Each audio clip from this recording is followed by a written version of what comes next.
now that we have the inconceivable liberation, we're back in the illusory realm, and we are going to deal with the goddess of transcendent wisdom, Prajna Paramita. We're going to deal with her. And no, it does not. They add that revealed when there's no Sanskrit for it. And there's no samdarshan on that one. It's just devata, parivarta. So we have the goddess chapter, 6 or 7, depending on which version you're using, if you're using mine. And I think in this new translation by these academics, it is 6. They go with the recorded one. Okay. So the goddess. Thereupon Manjushri, the crown prince, addressed the Lichavi Vimalakirti, "Good sir, how should a bodhisattva regard all living beings?" Vimalakirti replied, "Manjushri, a bodhisattva should regard all living beings as a wise man regards the reflection of the moon in water, or as magicians regard men created by magic.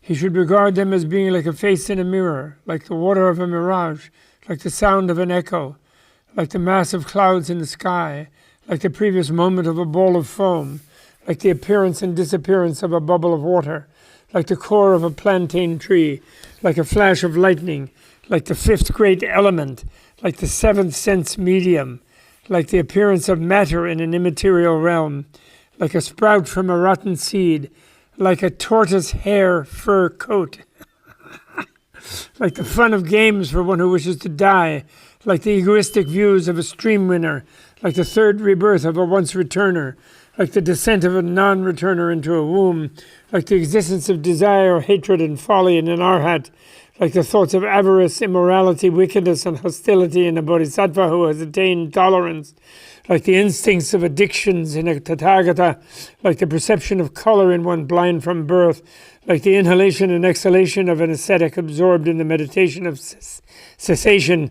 like the track of a bird in the sky, like the erection of a eunuch, like the pregnancy of a barren woman, like the unproduced addictions of an emanated incarnation of the Tathagata, like dream visions seen after waking, like the addictions of one who is free of conceptualization, like fire burning without fuel, like the reincarnation of one who has attained ultimate liberation. In other words, all contradictory and impossible things. Precisely thus, Manjushri, does the bodhisattva who realizes ultimate selflessness consider all beings. Sort of more or less non-existent, in other words. Manjushri then asked further, "Noble sir, if a bodhisattva considers all living beings in such a way, how on earth does he generate the great love toward them?" How can you love something that doesn't exist, in other words? Vimalakirti replied, when a bodhisattva considers all living beings in this way, he thinks, just as I have realized the Dharma, so should I teach it to living beings. That's what he thinks. So in other words, he sees them still there as illusions, while not existing. But it's the ones who don't know they're illusions and illusory who are suffering so much. He wishes they understood the Dharma, which will teach them the illusoriness of their suffering. Thereby he generates the love that is truly a refuge for all living beings. Why is it truly a refuge? Because he sees the beings in freedom from suffering. He sees them not as existing as things in themselves, because of course they do exist in the illusory level of non-duality, as the clear light as differentiated things. Of course they do exist. So he knows he never lost that. But they don't exist in that way. They feel they exist as ultimately being there. And so he sees their freedom within them as suffering, which then makes it possible they can feel liberated from their suffering. So it is a love that actually has a point of leverage, a point of purchase on the suffering being, finding this being's possibility free of suffering. So it's a real love, because it's an energy that goes to help stimulate that open place inside the being, in the heart of the being. Okay? So that one sentence you can make a bit of commentary on. But I should more read, but it is good. The love that is peaceful because free of grasping. It's not a love that says, oh, you should be happy, you're miserable. No, it doesn't say that. It just loves them into happiness. But also is able to do the other things that they will be able to themselves grab onto, to kind of find things that will reverberate with the openness in their own heart, where they already have the freedom that they're looking for. Okay? So there's no grasping. That seems to confirm, by creating a resonance with their grasping, that grasping is what they should be doing.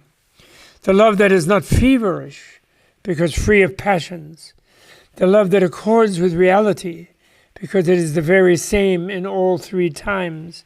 Love them when they're good, love them when they're bad, love them when they're Buddhas in the future, love them when they're dinosaurs in the past, whatever.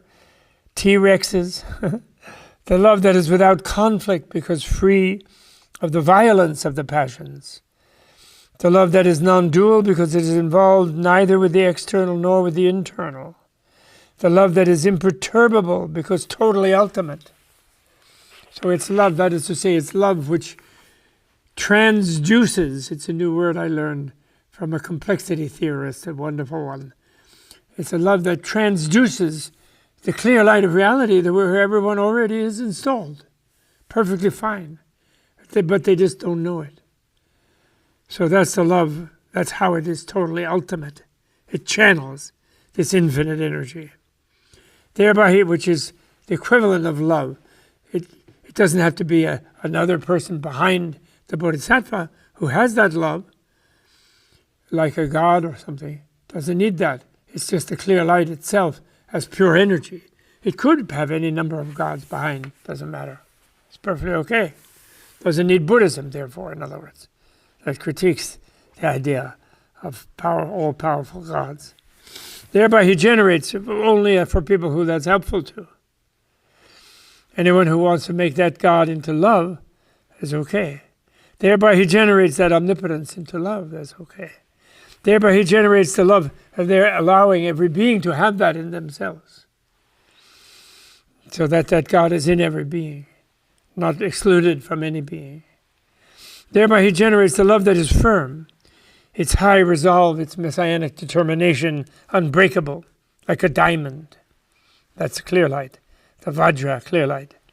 The love that is pure, purified in its intrinsic nature. That's the only intrinsic nature it can have, where it is open to being one with all things. The love that never in its own separated way will not be intrinsic to it. The love that is even, its aspirations being equal. The saint's love that has eliminated its enemy. The Bodhisattva's love that continuously develops living beings. The Tathagata's love that understands reality. The Buddha's love that causes living beings to awaken from their sleep. The love that is spontaneous because it is fully enlightened spontaneously.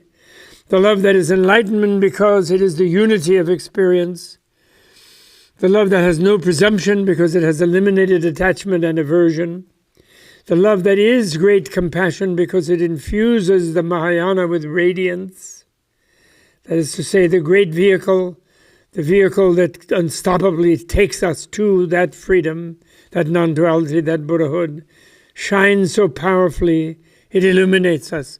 It radiates and it resonates with the light which is our deepest nature. The love that is never exhausted because it acknowledges voidness and selflessness. The love that is giving because it bestows the gift of the Dharma, free of the tight fist of a bad teacher. The love that is morality because it improves immoral living beings. It goes for the bad ones, even more, cares more for them than the good ones. The love that is tolerance because it protects both self and others. The love that is effort because it takes responsibility for all living beings. The love that is contemplation because it refrains from indulgence in tastes. That is to say, it equalizes, it equities, it equates all things one with another. The love that is wisdom because it causes attainment at the proper time. The love that is liberative art, because it shows the way everywhere. The love that is without formality, because it is pure in motivation. The love that is without deviation, because it acts from decisive motivation. The love that is messianic determination, because it is without addictions. The love that is without deceit, because it is never artificial. The love that is happiness, because it introduces living beings to the happiness of the Buddha. Such, Manjushri, is the great love of a bodhisattva. Manjushri, what is the great compassion of a bodhisattva? Vimalakirti, it is the giving of all accumulated roots of virtue to all living beings. That is to say, the dedication. When you do something good and you have a root of goodness in you, a root of virtue in you, you give it away. You dedicate it to the freedom of those living beings, to your, which includes your Buddhahood, bringing them there, helping them come there, realizing that they are there, helping them realize that they are there. Manjushri, what is the great joy of the Bodhisattva? It is to be joyful and without regret in giving. What is the equanimity of the Bodhisattva? It is what benefits both self and others. So here,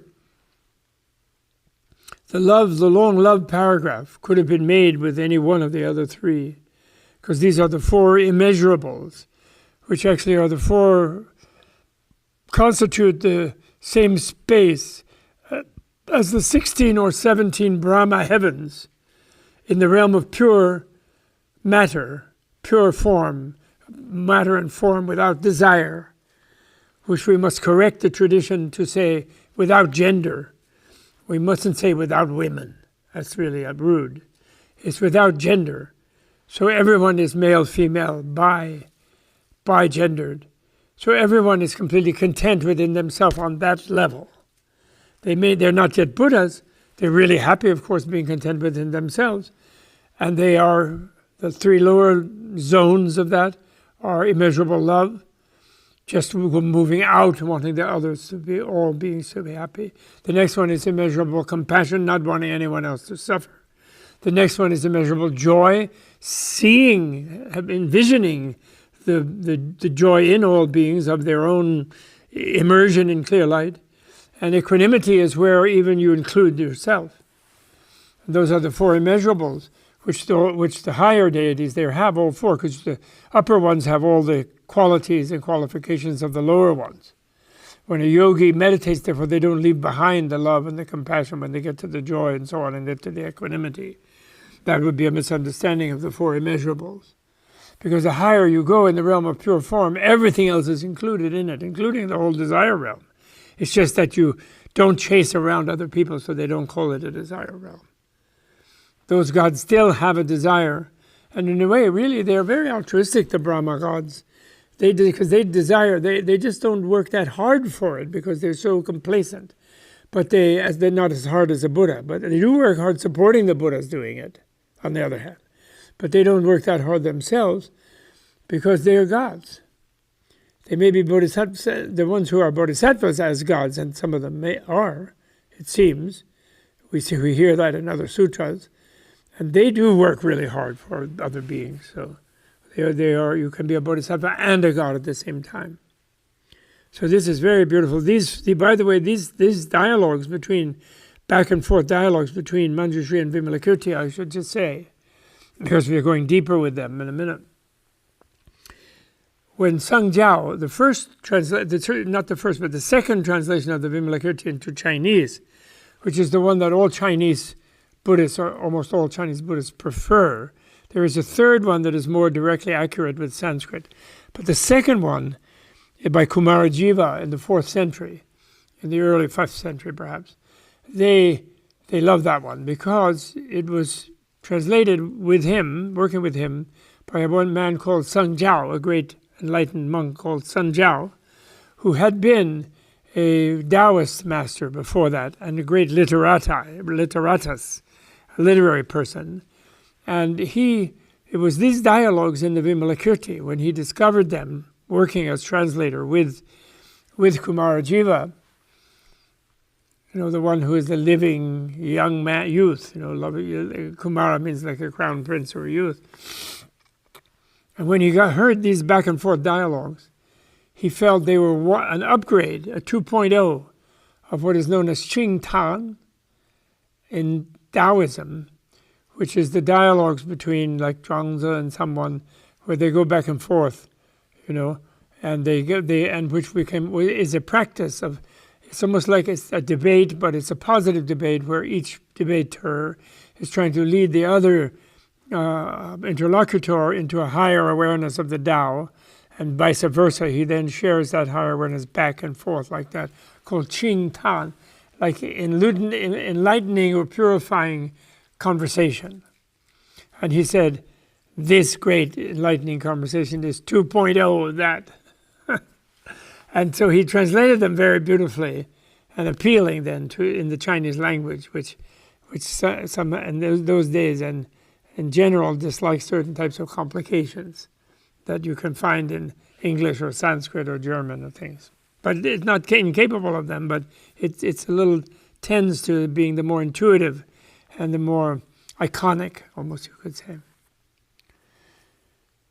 So the equanimity of the Bodhisattva is what benefits both self and others. So that's finally where you become equal to the other. That's really interesting.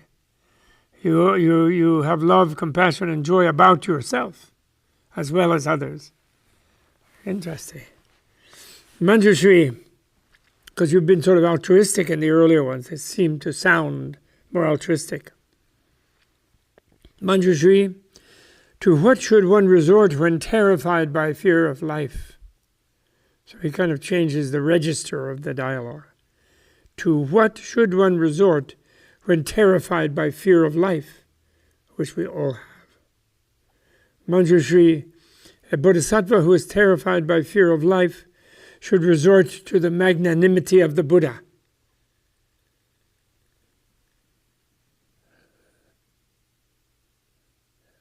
How do you resort to the magnanimity of the Buddha? Well, you think a Buddha is a being who doesn't need a body, doesn't need any more manifestation at all for himself.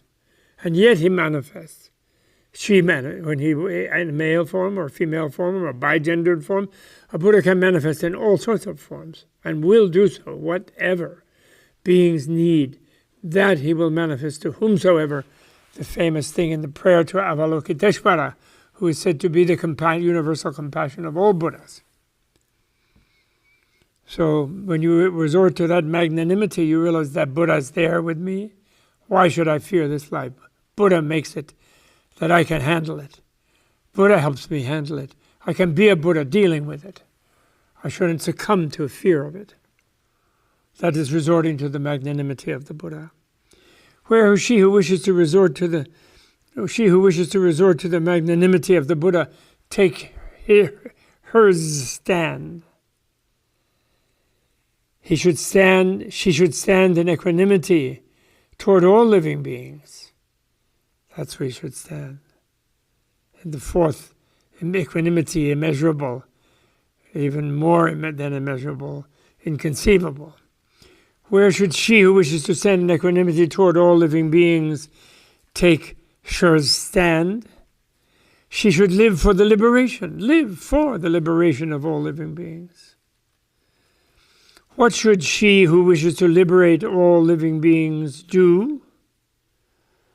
Vimalakirti, she should liberate them from their addictions. How should she who wishes to eliminate addictions apply herself? Vimalakirti, she should apply herself appropriately. How should she apply herself appropriately to apply herself appropriately? What do you call that? She should apply herself to productionlessness and destructionlessness, the unborn and undestroyed nature of clear light of the void. What is not produced and what is not destroyed? Evil, Vimalakirti. Evil is not produced and good is not destroyed. So now he brings us past non-duality, where the duality of good and evil are there, and he turns all to good. That's Samantabhadra. That's the Samantabhadra phrase. What is the root of good and evil? Manjushri then asks Vimalakirti. Materiality is the root of good and evil, he says. That's solidity, fixity, materiality of the desire realm. And even the pure matter realm, actually, still there, more subtly. Manjushri. But what is the root of materiality? And Vimalakirti. Desire is the root of materiality. Beings are not just content to be there with something satisfying. They want to have more of it, so they grab more of it and compress it, and it becomes hard and fixed. Manjushri. Well, what is the root of desire and grasping? Vimalakirti. Unreal conceptualization and construction is the root of desire. Manjushri. What is the root of unreal construction? Vimalakirti. The false concept is its root. Manjushri. What is the root of the false concept? Vimalakirti. Baselessness. Manjushri. What is the root of baselessness? Vimalakirti. Manjushri. When something is baseless, how can it have any root? Therefore all things stand on the root which is baseless. That really helped complete the first translation of Vimalakirti in a way that captivated the mind of the brilliant Chinese Taoist sages. Thereupon a certain goddess who lived in that house, having heard this teaching of the Dharma of the great heroic bodhisattvas, and being delighted, pleased, and overjoyed, manifested herself in a material body, and showered the great spiritual heroes, the bodhisattvas, and the great disciples with heavenly flowers. When the flowers fell on the bodies of the bodhisattvas, they slid off on the floor. But when they fell on the bodies of the great disciples, they stuck to them and did not fall. The great disciples shook the flowers and even tried to use magical powers, some of them, but still the flowers would not shake off. Then the goddess said to Venerable Shariputra, Reverend Shariputra, why do you shake these flowers? Shariputra replied, Goddess, these flowers are not proper for religious persons, and so we are trying to shake them off. The goddess said, Do not say that, Reverend Shariputra. Why? These flowers are proper indeed. Why? Such flowers have neither conceptual thought nor discrimination. But the elder Shariputra has both conceptual thought and discrimination. Reverend Shariputra, impropriety for one who has renounced the world for the discipline of the rightly taught Dharma consists of constructual thought and discrimination. Yet the elders are full of such thoughts. One who is without such thoughts is always proper. Reverend Shariputra, see how these flowers do not stick to the bodies of those great spiritual heroes, the bodhisattvas. This is because they have eliminated constructual thoughts and discriminations. In the same way that evil spirits have power over fearful humans, but cannot disturb the fearless. Those intimidated by fear of the world are in the power of forms, sounds, smells, tastes, and textures, which do not disturb those who are free from fear of the passions inherent in the constructive and constructed conceptual world. Thus, these flowers stick to the bodies of those who have not eliminated their instincts for the passions and addictions, and do not stick to the bodies of those who have eliminated their instincts. Therefore, the flowers do not stick to the bodies of these bodhisattvas who have abandoned all instincts.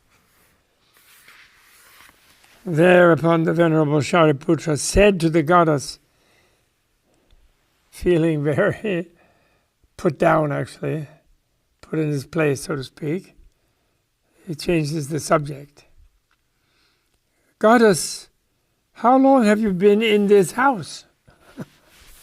The goddess replied, I have been here as long as the elder has been in liberation. Because she's acknowledging he has attained a kind of nirvana, liberation.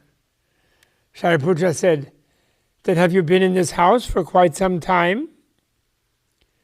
The goddess said, has the elder been in liberation for quite some time? At that, the elder Shariputra fell silent. The goddess continued, Elder, you are foremost of the wise, well known as foremost of the wise. Why do you not speak? Now, when it is your turn in the conversation, you do not answer the question.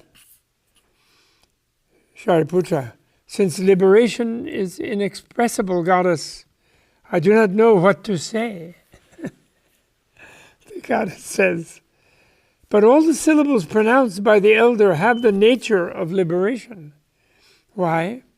Liberation is neither internal nor external, nor can it be apprehended apart from them. Likewise, syllables are neither internal nor external, nor can they be apprehended anywhere else. Therefore, Reverend Shariputra, do not point to liberation by abandoning speech. Why? The holy liberation is the equality of all things. Shariputra, Goddess, is not liberation the freedom from desire, hatred, and folly? Goddess, quote, liberation is freedom from desire, hatred, and folly, unquote. That is the teaching for the excessively proud. But those free from pride are taught that the very nature of desire, hatred, and folly is itself liberation. Shariputra, excellent, excellent goddess. Pray, what have you attained? What have you realized that you have such eloquence? Now this is very interesting, because this idea that the very nature of desire, hatred, and folly is itself liberation is sort of the non-dualistic reconciliation of dichotomies, esoteric way of seeing it, not the dualistic, let's get rid of those things way. But although he wanted to recite the dualistic thing because he attained nirvana following it, he does understand that the deepest nature of even those things is liberation, is nirvana, because in his inconceivable nirvana experience that he definitely did have, the desire, hatred, and folly were not a problem, something like that. So, and he came back to them in a way. So he gets it. He's very, very wise himself, but he just has sort of different expectation. He has had different habit and expectation. So he praises her, sincerely. He's not being sarcastic. Excellent, excellent goddess. Pray, what have you attained? What have you attained? What have you realized that you have such eloquence, he says. When he couldn't speak, in other words. But it is a little subject change, because he still can't quite cope with the woman, although divine one, teaching him like this. I have attained nothing, Reverend Shariputra. I have no realization. Therefore I have such eloquence. Whoever thinks, I have attained, I have realized, is overly proud in the discipline of the great of the well-taught Dharma, that's right. Whoever thinks, I have attained, I have realized, is overly proud in the discipline of the well-taught Dharma. Goddess, do you belong to the disciple vehicle, to the solitary sage vehicle, or to the great vehicle? The goddess, I belong to the disciple vehicle, that's your vehicle, or it's one of your vehicles, when I teach it to those who need it. I belong to the solitary sage vehicle when I teach the 12 links of dependent origination to those who need them. And since I never abandoned the great compassion, I belong to the great vehicle, as all need that teaching to attain ultimate liberation, Buddhahood. Nevertheless, Reverend Shariputra, just as one cannot smell the castor plant in a magnolia wood, but only the magnolia flowers, so, Reverend Shariputra, living in this house, which is redolent with the perfume of the virtues of the Buddha qualities, one does not smell the perfume of the disciples and the solitary sages. Reverend Shariputra, the Chakras, the Brahmas, the Lokapalas, the Devas, Nagas, Yakshas, Gandharvas, Asuras, Garudas, Kinnaras, and Mahorakas who live in this house hear the Dharma from the mouth of this holy man, and, enticed by the perfume of the virtues of the Buddha qualities, proceed to conceive the spirit of enlightenment. Reverend Shariputra, I have been in this house for 12 years, and I have heard no discourses concerning the disciples and solitary sages, but have heard only those concerning the great love, the great compassion, and the inconceivable qualities of the Buddha. Reverend Shariputra, 8 strange and wonderful things manifest themselves constantly in this house. What are these 8? A light of golden hue shines here constantly, so bright that it is hard to distinguish day and night, and neither the moon nor the sun shines here distinctly. That is the first wonder of this house. Furthermore, Reverend Shariputra, whoever enters this house is no longer troubled by her afflictions from the moment she is within. That is the second strange and wonderful thing. Furthermore, Reverend Shariputra, this house is never forsaken by Shakra, Brahma, the Lokapalas, and the Bodhisattvas from all the other Buddha verses. That is the third strange and wonderful thing. Furthermore, Reverend Shariputra, this house is never empty of the sounds of the Dharma, the discourse on the 6 transcendences, and the discourses of the irreversible wheel of the Dharma. That is the fourth strange and wonderful thing. Furthermore, Reverend Shariputra, in this house, one always hears the rhythms, songs, and music of gods and humans, and from this house constantly resounds the sound of the infinite Dharma of the Buddha. That is the fifth strange and wonderful thing. Furthermore, Reverend Shariputra, in this house there are always 4 inexhaustible treasures, replete with all kinds of jewels, which never decrease, although all the poor and wretched may partake of them to their satisfaction. That is the 6th strange and wonderful thing. Furthermore, Reverend Shariputra, at the wish of this good man, to this house come innumerable Tathagatas of the 10 directions, such as the Tathagatas Shakyamuni, Amitabha, Akshobhya, Ratnashri, Ratnarchihis, Ratnachandra, Ratnavyuha, Dushprasaha, Sarvartha Siddha, Prabhutaratna, Simhanaranadi, Simhagosha, and so forth. And when they come, they teach the door of Dharma called the secrets of the Tathagatas, and then depart. That is the 7th strange and wonderful thing. That is Tantra. That definitely is Tantra. Furthermore, Reverend Shariputra, all the splendors of the abodes of the gods and all the splendors of the fields of the Buddhas shine forth in this house. That is the 8th strange and wonderful thing. Furthermore, Reverend Shariputra, all the splendors of the abodes of the gods and all the splendors of the fields of the Buddhas shine forth in this house. That is the 8th strange and wonderful thing. Reverend Shariputra, these 8 strange and wonderful things are seen in this house. Who then, seeing such inconceivable things, would believe the teaching of the disciples? Shariputra, that is to say, that this whole world sucks and only nirvana is somewhere other than this world. Shariputra then says, Goddess, what prevents you? Again, this is the ultimate. Here's where he a little bit freaks out, because she was a little rude there. She said, "Who would believe in the teachings of the disciples?" And then she says, "Although she will teach it herself to those who need it," she said, but she's being like a little more triumphant here. So Shariputra then makes it subject change that is rude. He says goddess, but fits with culturally infected Buddhism. Goddess, what prevents you from transforming yourself out of your female state? Whoops. In other words, you're so wise and smart, how come you're a woman? Goddess, although I have sought my female state for these 12 years, I have not yet found it.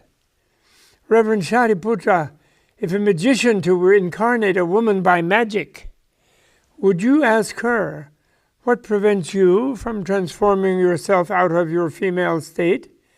Shariputra, no, such a woman would not really exist. So what would there be to transform? Just so, the goddess then says, just so, Reverend Shariputra, all things do not really exist. Now, would you think, what prevents one whose nature is that of a magical incarnation from transforming herself out of her female state? Thereupon the goddess employed her magical power to cause the elder Shariputra to appear in her form and to cause herself to appear in his form. Then the goddess transformed into Shariputra said to Shariputra transformed into a goddess, Reverend Shariputra, what prevents you from transforming yourself out of your female state? And Shariputra, transformed into the goddess, replied, I no longer appear in the form of a male. My body has changed into the body of a woman. I do not know what to transform. The goddess continued, if the elder could again change out of the female state, then all women could also change out of their female states. All women appear in the form of a woman in just the same way as the elder appears in the form of a woman now. While they are not women in reality, they appear in the form of women. With this in mind, the Buddha said, in all things there is neither male nor female as any sort of thing in itself. Then the goddess released her magical power, and each returned to his and her ordinary form. She then said to him, Reverend Shariputra, what did you do with your female form? Shariputra says, I neither made it nor did I change it. Goddess, just so, all things are neither made nor changed, and that they are not made and not changed, that is the teaching of the Buddha. Goddess, where will you be born when you transmigrate after death? He says, again changing the subject. Goddess, I will be born where all the magical incarnations of the Tathagata are born. Shariputra, but the emanated incarnations of the Tathagata do not transmigrate, nor are they born. Goddess, all things and living beings are just the same. They do not transmigrate, nor are they born. Goddess, how soon will you attain the perfect enlightenment of Buddhahood? Goddess, at such time as you, elder, become endowed once more with the qualities of an ordinary individual, then will I attain the perfect enlightenment of Buddhahood. Shariputra, Goddess, it is impossible that I should become endowed once more with the qualities of an ordinary individual. Goddess, just so, Reverend Shariputra, it is impossible that I should attain the perfect enlightenment of Buddhahood. Why? Because perfect enlightenment stands upon the impossible. Because it is impossible, no one attains the perfect enlightenment of the Buddha, of Buddhahood. Shariputra, but the Tathagata has declared, the Tathagatas who are as numerous as the sands of the Ganges have attained perfect Buddhahood, are attaining perfect Buddhahood, and will go on attaining perfect Buddhahood. Goddess, Reverend Shariputra, the Buddhas of past, present, and future is a conventional expression made up of a certain number of syllables. Reverend Shariputra, the expression, quote, the Buddhas of past, present, and future, unquote, is a conventional expression made up of a certain number of syllables. The Buddhas are neither past nor present nor future. Their enlightenment transcends the three times. But tell me, elder, have you attained the state of Arhat? Then Shariputra gets it and says, it is attained because there is no attainment. Goddess, just so. There is perfect enlightenment because there is no attainment of perfect enlightenment. In other words, it's always been there. It's neither created nor destroyed. Doesn't need to be. Then the Lichavi Vimalakirti said to the Venerable Shariputra, Reverend Shariputra, this goddess has already served 92 million billion Buddhas. She plays with the super knowledges. She has truly succeeded in all her vows. She has gained the tolerance of the birthlessness of things. She has actually attained irreversibility. She can live wherever she wishes on the strength of her vow to develop living beings. Da, da, da. Where is she? Everywhere. She just doesn't necessarily manifest herself. She is the great mother Prajna Paramita, the mother of all Buddhas. She is the Vajrayogini, the consort of all Buddhas. She is everybody's wisdom, everybody's secret goddess is their inner wisdom. So we dedicate, that's the end of that chapter. So we dedicate the merit from this chapter 6 or 7 or 8 of the Vimalakirti, or 6 or 7 of the Vimalakirti, to all Buddhas, especially to all men, quickly recognizing the Buddhahood of women and becoming Buddhas themselves in order to help everyone else become Buddhas, and all women occupying their own Buddhahood and becoming a Buddha for the sake of all other beings, and all men becoming Buddhas. And we dedicate this root of virtue of reading this chapter to such a wonderful Buddha-versal, impossible, and therefore doable end.